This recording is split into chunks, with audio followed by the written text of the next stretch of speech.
Hey everybody. In this video lecture, we'll discuss choosing your medium, choosing the right medium for your message. We'll start out by discussing the basics, why choosing the right medium for your message is so important. We'll then talk about some simple tips and techniques that you can use to identify the best medium for your message. And finally, we'll mix and match different delivery methods to plan some sample communication tasks. So let's start with the basics. The most important thing you need to know is that effective communication is all about choices. When you're planning a piece of communication, whether it's something you're writing or a conversation, a presentation, whatever, you have so many choices that you can make. You can choose the content of your message. You can choose its structure. You can choose its layout. You can choose your words or diction. You can choose your tone. But before you make any other choices, you first have to think about your medium or your delivery method. That's the first choice that you make as part of the broader communication process. But remember, the communication isn't an act. It's a process. To achieve any communication goal, you're typically going to be mixing and matching mediums. You're going to be using an email to initiate a process. You'll then pivot to a meeting, let's say, and maybe you'll wrap up that process with a follow-up email. Only rarely can you actually achieve your communication goals in a single medium. Far more often, like I said a few moments ago, you're going to be mixing and matching various mediums to not only achieve your goals, but also to do so in the most efficient way possible. So keep all of that in mind as you approach the topic of choosing your medium. You're not just choosing one medium for one message as part of the communication process. Instead, you're thinking about how various mediums can fit together as part of that larger process. Now let's talk about how you can choose your delivery method. So to begin thinking about this question, to identify the best delivery method, you should ask and answer the following questions. So first, ask, do I need a response to this message? And if so, how soon? Second, ask, am I contacting one person or am I contacting many people? Third, ask yourself, is my message complex? And then finally, ask yourself if the content is sensitive. And then think about how your responses to those questions align with the pros and the cons of different mediums.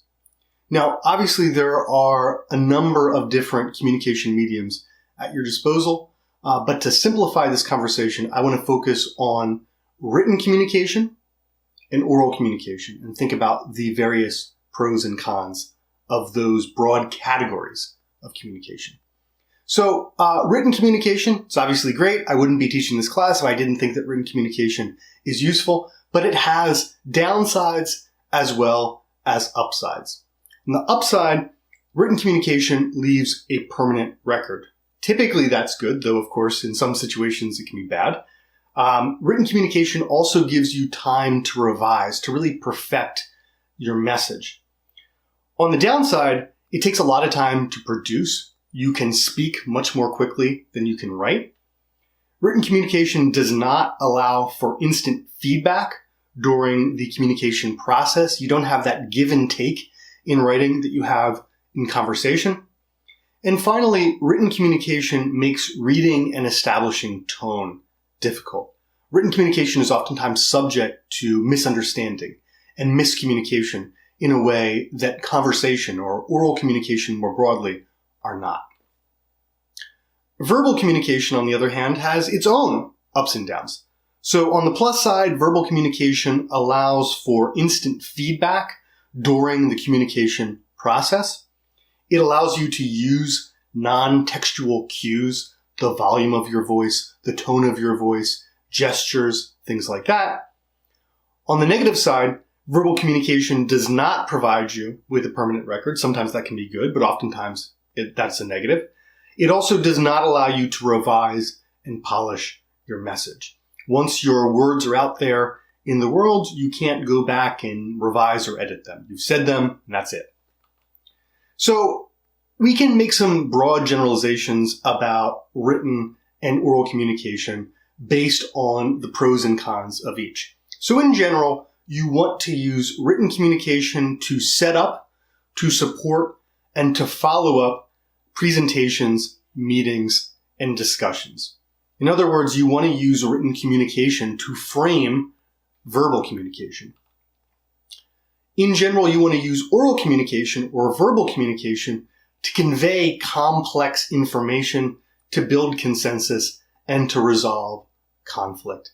Because verbal communication is much more efficient than written communication, you want to use it for the most complex aspects of the communication process and then codify the results of those communications in writing because of its permanency.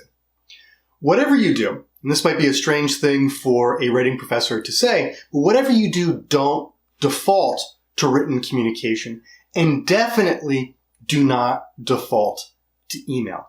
Email can be incredibly useful, it can be incredibly powerful, but it should never be our default mode of communication.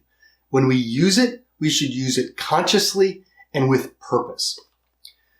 So when you're thinking about whether or not to use email, beware of the pros and cons of email. On the plus side, email provides a written record, though of course that can also have interpersonal, PR, and even legal implications that we should be aware of.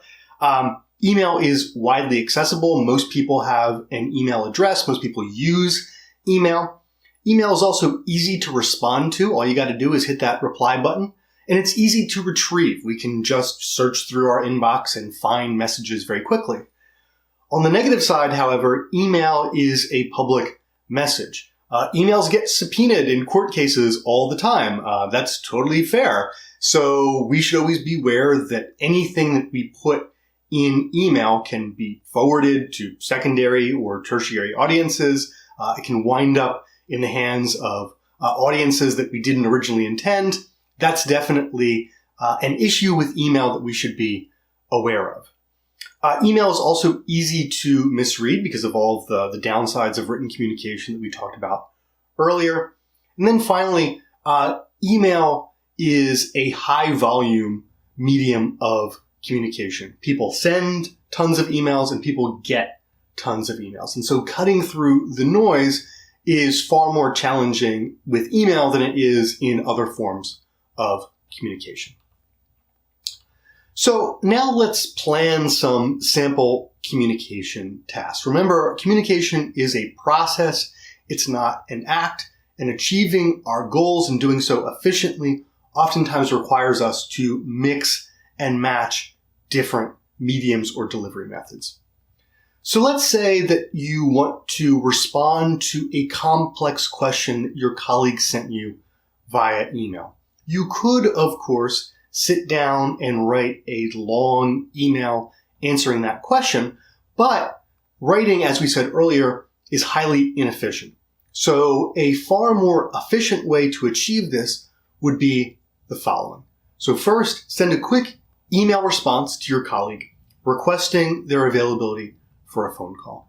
And once you've determined their interest and availability for a phone call, you can then give them a quick ring and call your colleague to answer the question.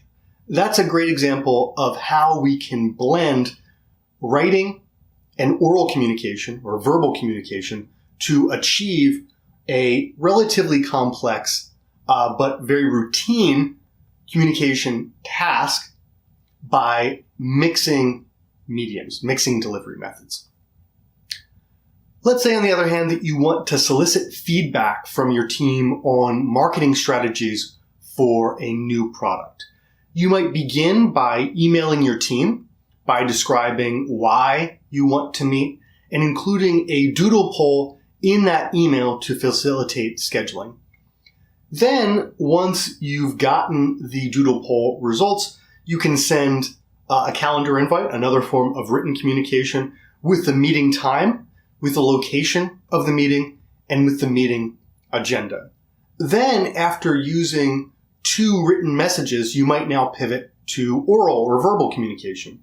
You would hold a meeting to get your team's actual feedback on new product marketing strategies. And while you're doing that, you're going to be taking detailed notes, right? So even while you're in the midst of oral or verbal communication, you're engaging in some form of written communication, even if it's just with yourself. And then finally, you bring this whole process to a close by sending a follow-up email thanking your team for their ideas and summarizing, codifying those key takeaways from the meeting.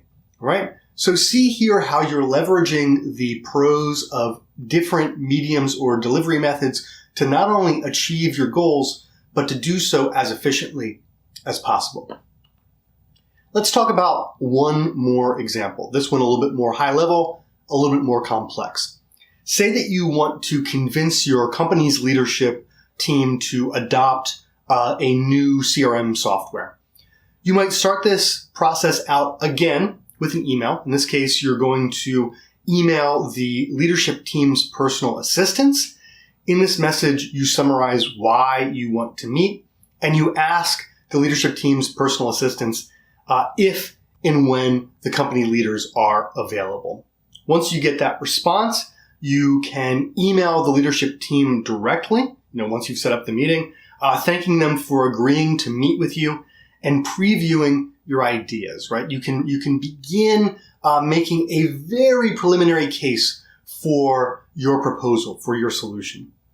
Then, as you prepare for the meeting, you're going to create a slide deck to accompany your pitch, and you're going to design a polished handout that summarizes your main points. So we've moved from email to other forms of written communication. We've got our PowerPoint slide deck. We've got that handout to accompany the pitch. And then you pivot to oral or verbal communication. You go into that meeting with the leadership team. You circulate your handout at the beginning of the meeting. You pitch your ideas and you answer the leadership team's questions. Then finally, you pivot back to written communication by sending a thank you email to the leadership team and attaching both your slide deck and your handout to reinforce your main points. So that's just another example of how we can mix and match those different delivery methods to achieve our goals in the most efficient way possible. Now, to wrap up, remember that effective communication is all about choices. And before you make any other choices about your communication, first think about the best method, the best delivery method for your message, and how that delivery method can fit into the larger communication process. Thanks for listening, everybody.